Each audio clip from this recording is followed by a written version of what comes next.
우리는 신앙생활하면서 고난에 대한 이야기를 많이 듣습니다. 고난을 통과할 때 비로소 성숙한 신앙인으로 성장할 수 있다. 고난 속에 숨겨진 축복이 있다. 이런 낙관적인 이야기를 많이 하고 있습니다. 그래서 이 고난의 문제를 우리는 때론 너무 지나치게 가벼이 여길 때가 있습니다. 하지만 여러분, 정말 그렇습니까? 말은 참 쉽게 할 수 있습니다만 고난을 당하고 있는 당사자의 입장에서는 이 고난의 문제는 결코 쉽지 않은 문제입니다. 오늘 본문의 말씀에 보게 되면 징계라는 단어가 등장을 합니다. 이 징계란 말을 헬라어로 보게 되면 파이데이아라는 말을 사용을 합니다. 원래는 이 말은 교육에 쓰였던 단어입니다만 여기에서는 훈련에 대한 이야기를 할 때 쓰는 용어입니다. 그런데 5절 말씀에 보니까 이 징계에 대한 것을 그냥 징계 이렇게 말하지 아니하고 주의 징계라고 말씀하고 있습니다. 주의 징계, 하나님의 파이데이아라는 것입니다. 여러분, 훈련은 언제 받습니까? 훈련은 분명한 목적이 있을 때 받습니다. 어떤 목적이 있기 때문에 우리에게 하나님께서는 파이데이아로 우리를 훈련시키는 것인가? 여러분, 이것이 우리에겐 중요합니다. 오늘 본문 5절의 말씀은 이렇게 시작하고 있습니다. 우리 5절 말씀을 함께 보도록 하겠습니다. 시작. 또 아들들의 관하연 것이 너희에게 권면하신 말씀도 잊었도다. 일러스되 내 아들아, 주의 징계하심을 경히 여기지 말며 그에게 꾸지람을 받을 때에 낙심하지 말라. 아멘. 여기서 말하는 징계가 파이데이아, 훈련이란 뜻입니다. 지금 히브리서 기자는 하나님께서 우리에게 파이데이아를 감행하실 때에 우리는 그것을 경히 여기지 말아라 라고 말씀하고 있습니다. 다시 말하면 당시에 징계를 받았는데 그 징계에 대해서 경히 여기는 사람들이 있었다라는 것입니다. 여러분, 미련한 사람의 특징이 무엇입니까? 미련한 사람은요, 잔소리를 귓등으로 듣습니다. 충고를 충고로 듣지 못하고 자신과 상관없는 이야기로 듣습니다. 미련한 사람은 지금 자신이 일어나고 있는 일에 대해서 일반화를 시키는 경향이 있습니다. 그래서 아무리 좋은 말을 해도 깨닫지 못하고 듣지 못합니다. 손에 쥐어주고 보여줌에도 불구하고 그것을 깨닫지 못합니다. 귀를 막고 눈을 감고 마음의 빗장을 걸어 잠근 채 자신에게 닥쳐온 이 고난의 문제를 경히 여기게 됩니다. 이것이 자신을 위한 아름다운 훈련의 장이다라는 사실을 인지하지도 못합니다. 반면에 지혜로운 사람은 어떤 사람입니까? 지혜로운 사람은 지나가다가 다른 사람의 고통의 현장을 보면서 깨달음을 얻게 됩니다. 겸손한 사람은 작은 것을 바라보면서 그것을 귀하고 크고 중하게 여기게 됩니다. 자신에게 엄습한 아픔을 겸손하게 바라봅니다. 그래서 그 속에 담겨져 있는 하나님의 뜻을 발견하고 하나님의 음성을 듣고 하나님의 마음을 알고 하나님을 바라보게 됩니다. 1994년 서울의 성수대교가 무너지지 않았습니까? 그때 32분이 목숨을 잃었습니다. 특히 등교 시간에 시내버스가 한강물에 떨어짐으로 말미암아서 학생들이 많이 죽었습니다. 신문기사 몇 사람이 당시 사고를 당한 32분의 가정을 방문하면서 그 고통과 고난의 문제를 어떻게 이겨내고 있는가라는 사실을 조사한 적이 있었습니다. 그 학생 중에 이승영이라는 학생이 있었습니다. 그녀는 당시에 서울교대 3학년 학생이었습니다. 초등학교 교생 실습을 가다가 엄청난 참변을 당하게 된 것입니다. 한 번은 어머니가 이 죽은 딸 아이의 일기장을 보면서 이런 대목을 맞이하게 됩니다. 내가 일생 동안 하고 싶은 일이 몇 가지가 있다. 장학금을 만든다. 이동 도서관을 강원도에 만든다. 복지마을을 만든다. 1명 이상을 입양한다. 그리고 시각장애인들을 위하여 무엇인가 일한다. 이 일기장을 보게 됩니다. 이 학생의 어머니는 11개월 전에 남편 군인을 잃었습니다. 과로사로 갑자기 남편이 돌아가시게 되었습니다. 그리고 11개월이 지난 지금 또다시 사랑하는 자기 딸을 잃게 되었습니다.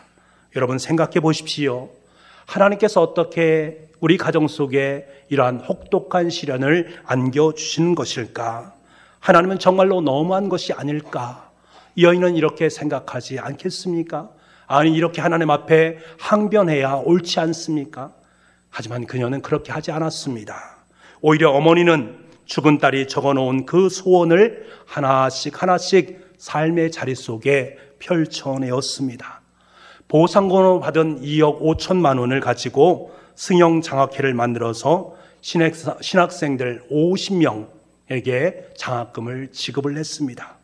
그리고 어머니와 남동생은 장기 기증서약을 하였고 이동 도서관을 만들었습니다. 어머니는 호스피스로 죽음을 앞둔 많은 사람들을 도와주는 일을 계속적으로 하고 있습니다. 남동생 또한 후에 결혼해서 버려진 아이를 입양하겠다라고 약속을 했습니다. 여러분, 억울하게 딸은 이렇습니다. 비극입니다만 여러분, 그것은 끝이 아닙니다. 어머니는 딸의 죽음을 하나님의 뜻으로 받아들였습니다. 그리고 그 고통을 하나님의 새로운 목적을 이루는 아름다운 하나님의 목적으로 승화시켰습니다. 여러분, 하나님은 때때로 우리가 삶을 살면서 우리의 삶의 자리 속에 고난을 주실 때가 있습니다. 하나님께서는 자신을 믿으면서도 하나님을 믿지 않는 사람처럼 행하고 있는 우리를 바라보곤 하십니다. 하나님의 은혜 속에 살면서도 하나님의 은혜를 외면한 채 살아가고 있는 우리의 모습을 직시하실 때가 있습니다. 하나님의 말씀을 들으면서도 제대로 순종하지 못하고 살아가는 우리들의 모습을 바라보십니다. 그러시면서 그렇게 살면 안 되는데, 이들에게 열매가 있어야 되는데, 이제는 하나님의 뜻을 이루어 가야 되는데, 천국이 있는 줄을 뻔히 알면서도 자신의 욕망과 자신의 탐욕과 자신의 이기심 속에 살아가고 있는 우리들의 모습을 바라보시면서 어쩔 수 없이 고난이란 삶의 현장 속으로 우리를 이끌어 가실 때가 있습니다. 여러분, 고난을 너무 장밋빛처럼 가벼이 여기시 마시기 바랍니다. 이 고난을 하나님께서 우리에게 허락하신 하나님의 아픈 마음을 끌어안고 우리에게 허락하신 하나님의 파이데이아라고 여기면 어떻겠습니까? 이 고난을 통해 하나님께서 나를 훈련시킬 뿐만 아니라 나를 향한 목적하심이 있다라는 사실을 인지하면 어떻겠습니까? 혹시 지금 여러분의 삶 속에 고난이 있습니까?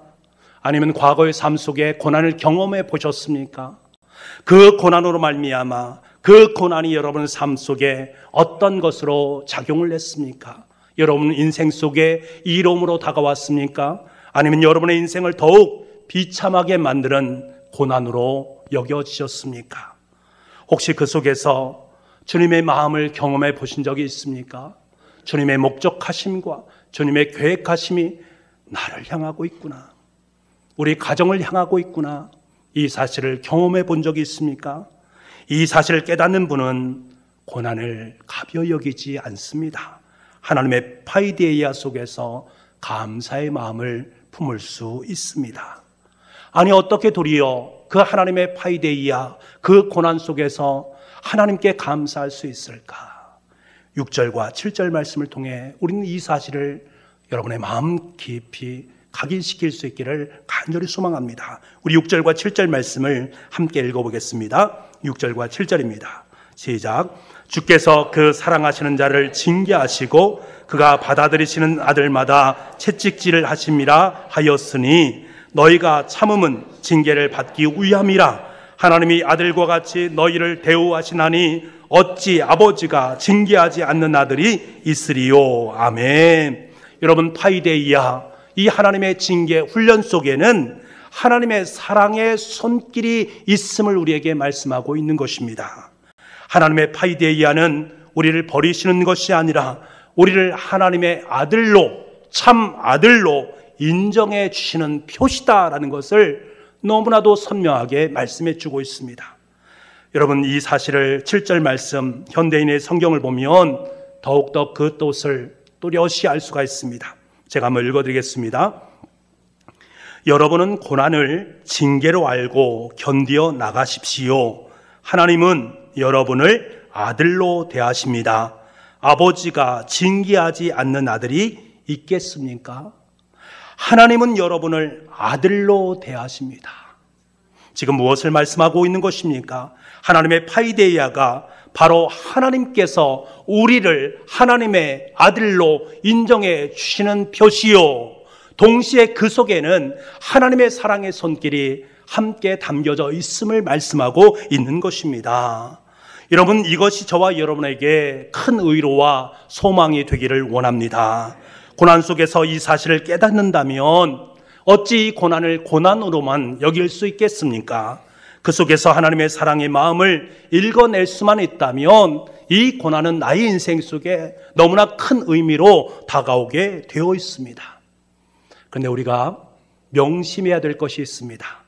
이러한 아가페적인 파이데이아는 철없는 어린아이를 상대하시는 하나님의 방법이 아니다라는 사실입니다. 이 방법은 성숙한 하나님의 아들, 성숙한 하나님의 자녀를 대우하시는 하나님의 방법이다라는 사실을 꼭 기억을 해야 됩니다. 여러분, 아이들은 얼마나 유치합니까? 아빠가 자녀에게 선물을 줄 때 아빠가 우리 아빠구나라는 사실을 인정합니다. 엄마가 자기를 칭찬해 주어야만 자기를 사랑하는 줄 이해합니다. 하지만 성숙한 자녀는 그렇지 않습니다. 엄마의 잔소리 속에서도 아빠의 따끔한 훈계 속에서도 뜻을 알게 됩니다. 사랑이 담겨져 있다라는 사실을 인지하게 됩니다. 그런데 우리가 이 사실을 부담스럽게 여기는 것은 무엇입니까? 이것이 고난의 문제이기 때문에 그렇습니다. 나를 사랑하시는 하나님의 계획이 있습니다. 나를 사랑하시는 하나님의 뜻이 있습니다. 잘 압니다만 이것이 내 삶 속에 다가올 때는 고통스럽고 혼란스러운 하나님의 매와 하나님의 채찍질로 다가오기 때문에 이것이 우리 인생 속에 너무나 큰 부담으로 작용을 하게 됩니다. 여러분, 때로 부모들이 자녀를 향해서 매를 들기도 하지 않습니까? 그때 아이가 부모님한테 매를 맞으면서 아빠가 언제 날 사랑해 준 적이 있습니까? 엄마, 내가 뭘 그렇게 잘못했습니까? 엄마는 도대체 나에게 해준 것이 무엇이 있습니까? 엄마가 나에게, 아빠가 나에게 해준 것이 무엇이 있느냔 말입니다. 라고 부모에게 항거하는 자녀들도 있습니다. 아이의 입장에서는 그것이 몹시 서럽고 고통스러운 일이기 때문에 그렇습니다만 부모의 입장에서 보면 여러분, 그것은 자녀를 향한 뜨거운 사랑, 자녀를 사랑하는 가장 아름다운 사랑의 방법 중에 하나가 아닙니까? 다른 집의 아이라면 여러분 때리겠습니까? 옆집 아이라면 그 모습을 보면서 너 잘못했어 라고 혼을 내겠습니까? 그렇지 않습니다. 여러분, 이것은 단순히 징계의 문제입니까? 매의 문제입니까? 고통의 문제입니까? 아닙니다. 이것은 바로 부모님과 자식 간의 문제입니다. 부모의 그 깊은 마음을 헤아리는 자녀는 매를 댄 부모의 눈물을 봅니다. 당장은 고통스럽지만 시간이 지나고 나면 아빠, 엄마의 말씀이 옳다라는 사실을 인지하게 됩니다. 그때 자녀는 어떻게 합니까? 엄마, 아빠 잘못했습니다. 용서해 주세요. 말하지 않겠습니까? 여러분, 신앙생활도 마찬가지입니다. 때로는 나의 고난과 고통의 문제, 경제적인 어려움의 문제, 실직의 문제, 육체의 연약함의 문제, 이것을 바라보면서 그 문제가 너무나 나의 삶 속에 힘들게 다가올 때 그 문제 자체에 우리는 초점을 갖고 있습니다만, 여러분, 이 문제를 바라보면서 이 고난이 나에게 너무나 크게, 너무나 중하게 다가온다 라고 말하고 생각할 수도 있습니다. 하지만 중요한 것은 여러분 무엇입니까? 그 문제 자체에 있는 것이 아닙니다. 하나님과 자식 간의 관계, 하나님이 내 아버지 되시는 하나님과 나 사이의 관계의 문제다라는 사실입니다. 이것을 살펴볼 수 있는 자녀가 복된 자녀입니다.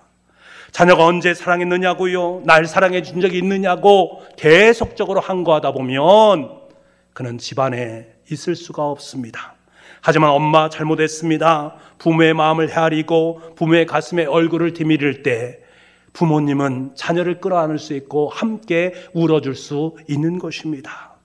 여러분, 하나님께서 하나님의 자녀인 우리를 파이데이아 하시는 것은 사랑의 매를 의미하는 것입니다. 아들로 인정하고 참 아들로 대우하시기 위한 하나님의 사랑의 매, 하나님의 채찍질이 바로 파이데이아라고 말하는 것입니다. 여러분, 이번 주 수요일은 제수요일입니다. 이날로부터 시작해서 사순절 절기가 시작되어집니다. 사순절 절기는 어떤 절기입니까? 사순절 기간 동안에 그동안 내 인생 속에 지었던 허물과 죄에 대한 부분을 하나님 앞에 용서를 구하는 시간입니다. 그리고 주님의 십자가의 고난을 묵상하는 것입니다. 그리고 더 나아가서 그 속에 담겨져 있는 내 삶의 존재의 가치를 인식하는 시간입니다. 예수님의 고난의 십자가를 묵상하면서 이 고난의 문제가 나와 무관한 것이 아니다라는 사실을 깨닫는 순간입니다. 다시 말하면 하나님께서 예수님을 십자가에 못 박히신 것은 바로 나의 징계 이 문제를 해결하기 위함이다. 나아가 이 하나님께서 내 인생 속에 허락하신 징계, 그 징계를 대신 예수 그리스도께서 십자가에 못 박히심으로 말미암아 그 징계의 문제를 완전하게 해결하시기 위함이다라는 사실입니다. 여러분, 하나님께서 왜 그렇게 하셔야만 되는가? 그것은 바로 우리를 하나님의 아들과 딸로 대우하시기 위함입니다. 하나님께서는 우리를 하나님의 아들, 하나님의 자녀로 인정하시기 위함이다라고 성경은 너무나도 분명하게 말씀하고 있습니다. 여기에 바로 하나님의 긍휼과 사랑이 담겨져 있는 것입니다. 이 사실 앞에 서 있는 우리는 두려움과 떨림으로 하나님 앞에 영광을 올려드려야 합니다. 우리의 존재 가치가 얼마나 엄청난 가치인가라는 사실을 인정할 수 있어야 됩니다. 여러분, 근본 사순절을 통해 내 안에 있던 징계의 문제에서 완전하게 해결함 받을 수 있는 저와 여러분 될 수 있기를 간절히 소망합니다. 그래서 좀 더 성숙한 하나님의 아들과 딸로 이 땅의 삶을 살아갈 수 있는 우리가 될 수 있기를 원합니다. 그리고 또 하나, 이 하나님의 파이데이아 속에는 각성의 의미가 담겨져 있습니다. 우리 10절 말씀을 보겠습니다. 10절입니다. 같이 읽겠습니다. 시작. 그들은 잠시 자기의 뜻대로 우리를 징계하였거니와 오직 하나님은 우리의 유익을 위하여 그의 거룩하심에 참여하게 하시느니라. 아멘. 여기에서 그들은 잠시 자기의 뜻대로 우리를 징계하셨다라는 말씀은 세상의 징계를 말합니다. 세상으로부터 우리의 삶 속에 들어오는 형벌을 의미하는 것입니다. 그런데 하나님께서 우리에게 주신 이 징계는 그 징계와 다르다라는 거예요. 하나님의 징계하심은 깨달음이 있는 각성이다라고 말씀하고 있습니다. 오직 하나님은 우리의 유익을 위하여 그의 거룩하심에 참여하시기 위해서 하나님의 파이데이아를 우리에게 진행하여 주신다라고 말씀해 주고 있습니다. 여러분, 심은 대로 거둔다라는 진리의 말씀을 우리는 인정하지 않을 수 없습니다. 내가 심은 만큼 거두는 것입니다. 이것은 진리의 말씀입니다. 그렇다면 내가 어제 뿌려놓은 씨앗으로 오늘의 나의 삶이 결정되는 것 아니겠습니까? 지금 저와 여러분이 이 자리에 앉아 있는 것은 지난날 내 삶 속에 뿌려놓은 그 씨앗으로 말미암아 지금 이 자리에 앉아 있는 것 아니겠습니까? 이런 관점에서 보게 되면 오늘날 나의 삶 속에 다가오는 고난의 문제는 그 언젠가 과거에서 그 무엇인가를 내 삶 속에 뿌려놓은 결실을 지금 고난으로 거두고 있는 것을 말씀하는 것입니다.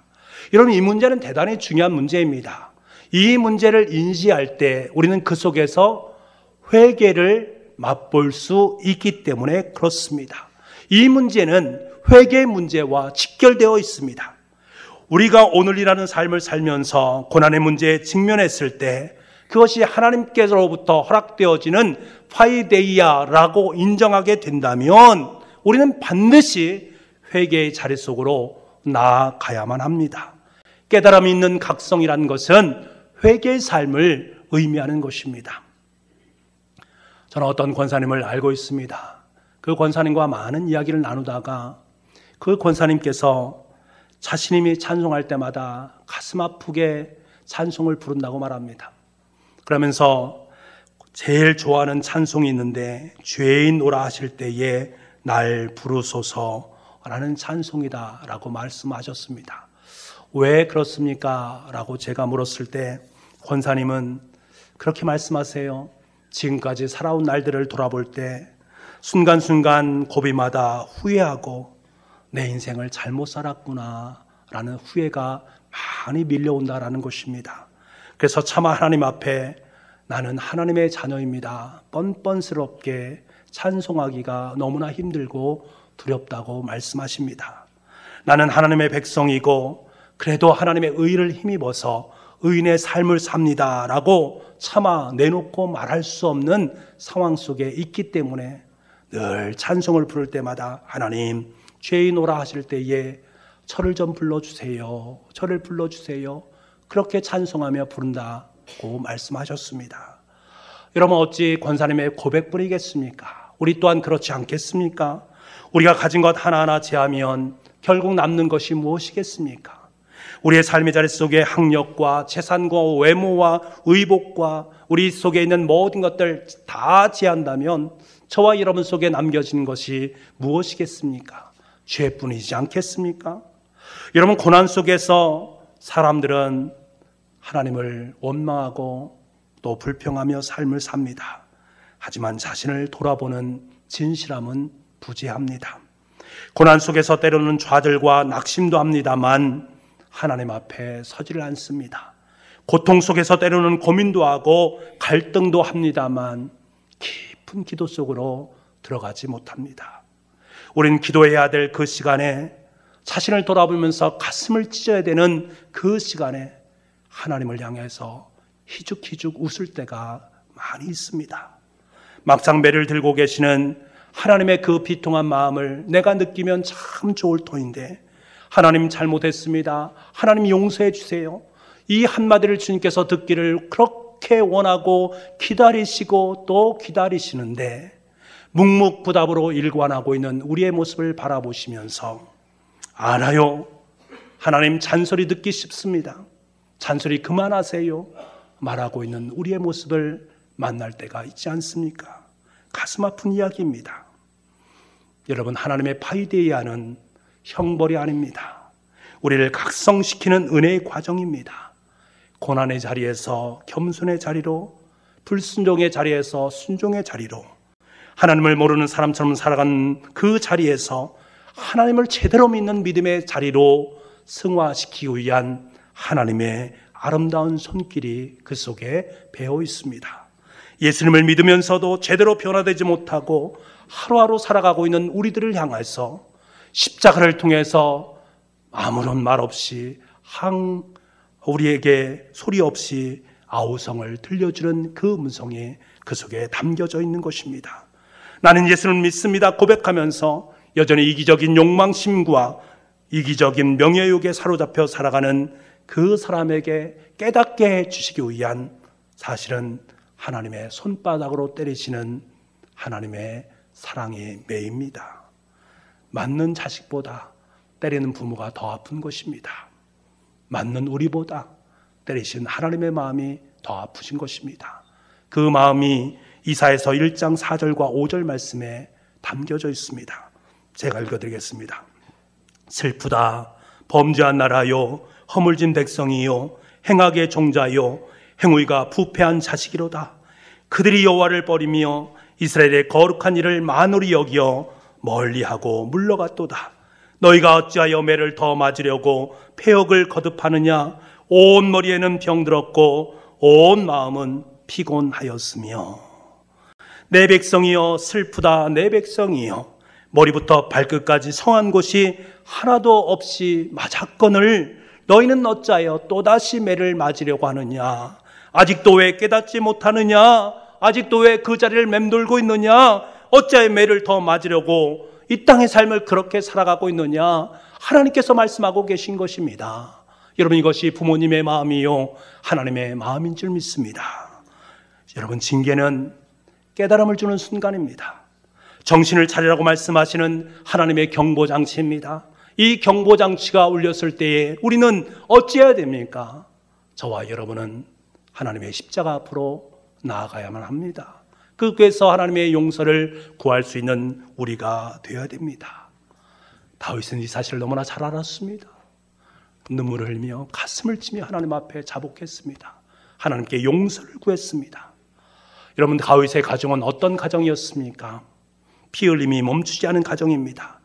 동생이 형을 죽이고 형이 또 배다른 누이 동생을 겁탈하고 아들이 아버지를 반역하는, 우리말로 말하면 엉망진창의 가정이었습니다.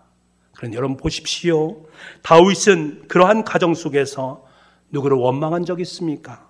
이 모든 것을 자신의 죄값이라고 여겼습니다. 지난날 뿌려놓은, 잘못 심어놓은 씨앗의 결과가 오늘 내가 삶을 통해서 거두고 있다라고 인식하고 있습니다. 여러분, 다윗이 죄를 지었다면 얼마나 많은 죄를 지었겠습니까? 그 날마다 하나님 앞에 죄를 진 인생이었습니까? 아닙니다. 그렇지 않습니다. 그는 다른 사람들보다 다른 사람이 나보다 더 많은 죄를 지었는데 왜 저들은 인생 속에서 행복한 삶을 삽니까? 왜 나보다 더 많은 죄를 지은 저 사람들은 그냥 내버려 두십니까? 왜 방치하십니까? 이렇게 말하고 있습니까? 아니요.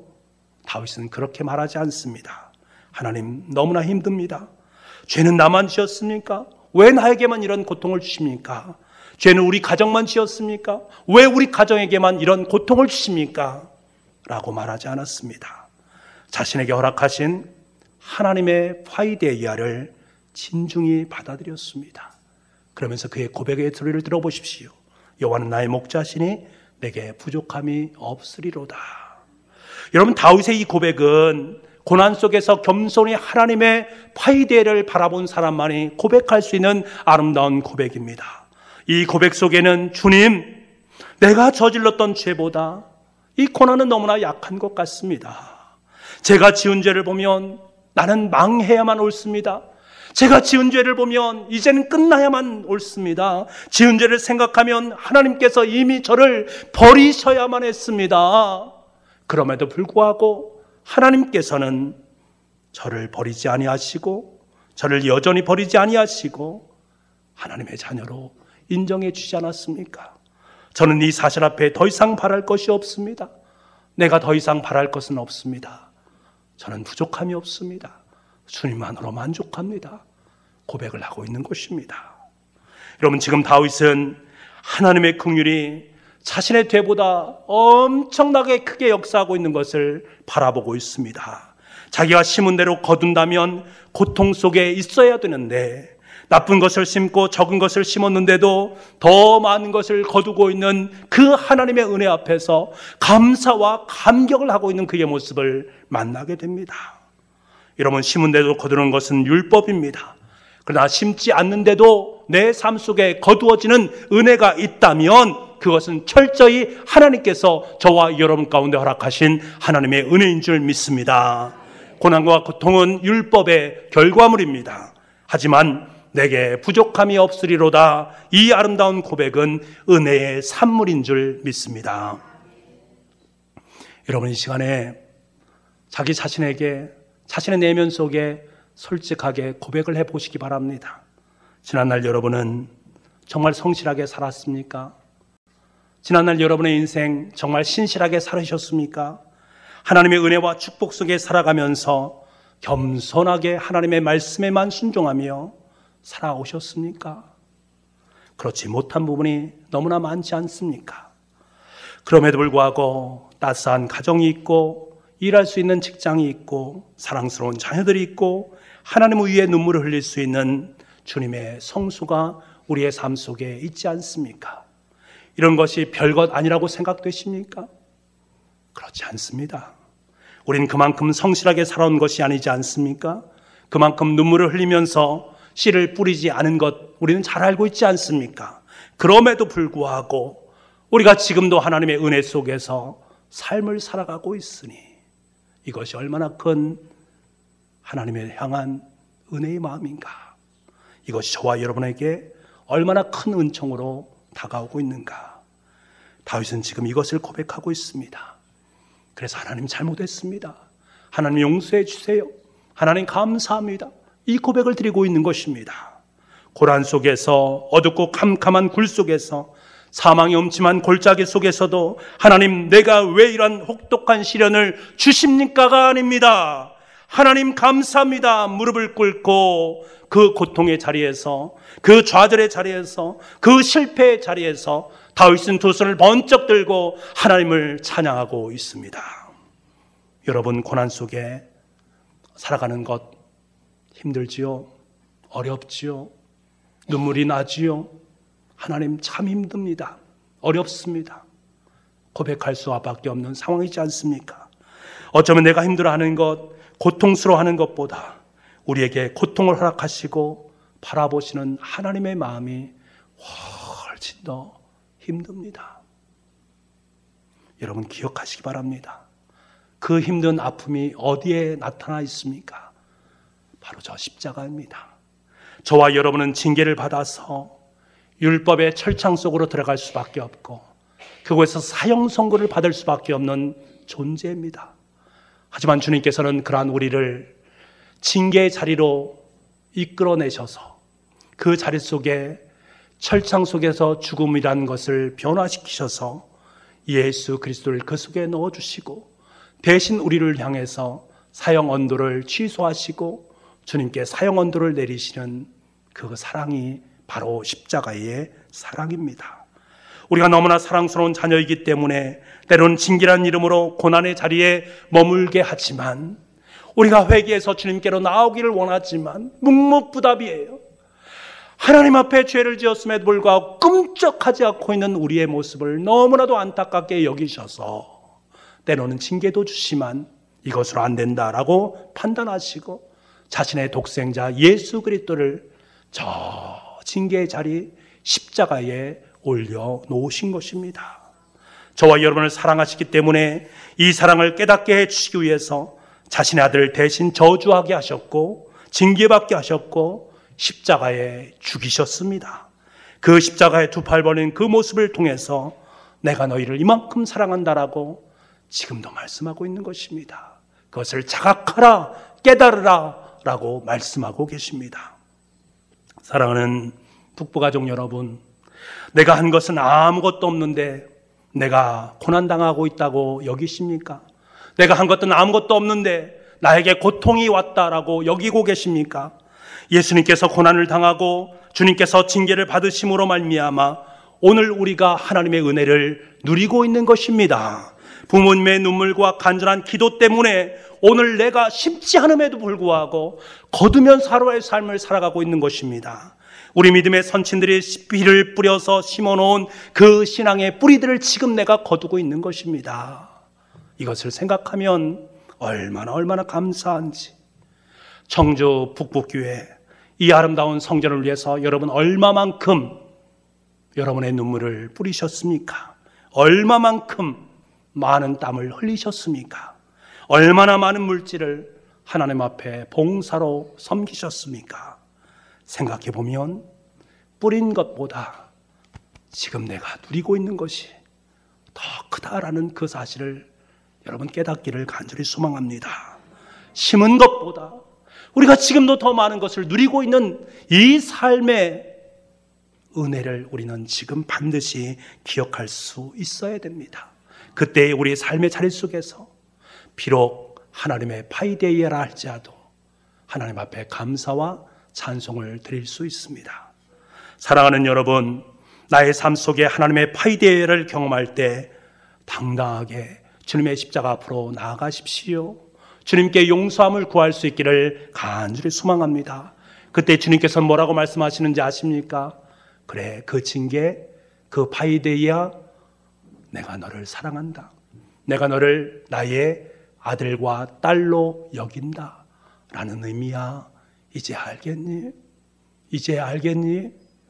그렇게 말씀하시는 아름다운 주님의 음성을 들을 수 있을 줄 믿습니다. 오늘도 이 사실을 깨닫고 사순절 순례의 여정길에 들어선 우리입니다. 이제 수요일부터 시작해서 40일 동안 주님께서 허락하신 사순절을 보내게 될 터인데 그 속에서 우리를 징계하시지만 지금도 여전히 감싸나 주시는 하나님의 사랑의 손길을 느끼고 또 가슴 벅찬 그 은혜 가운데 주님의 십자가를 함께 경험하고 그 십자가를 뒤를 따라서 주님의 사명의 기쁨으로 동참할 수 있는 저와 여러분 될 수 있기를 간절히 소망합니다. 기도하겠습니다. 하나님의 파이데이야, 참 힘들고 어렵습니다만 그 속에 하나님께서 우리를 사랑하시는, 하나님께서 우리를 아들과 딸로 여겨주시는 하나님의 은혜가 있음을 깨닫게 하신 것 감사합니다. 이제 그 속에서 주님의 놀라운 은혜의 손길을 깨닫고 주님께서 원하시고 기뻐하는 사순절 절기에 주님의 십자가를 따라 주님의 사명의 길을 온전히 걸어갈 수 있는 우리 모든 교우들의 인생 될 수 있도록 은혜 허락하여 주옵소서. 모든 말씀을 예수님의 이름으로 기도하옵나이다.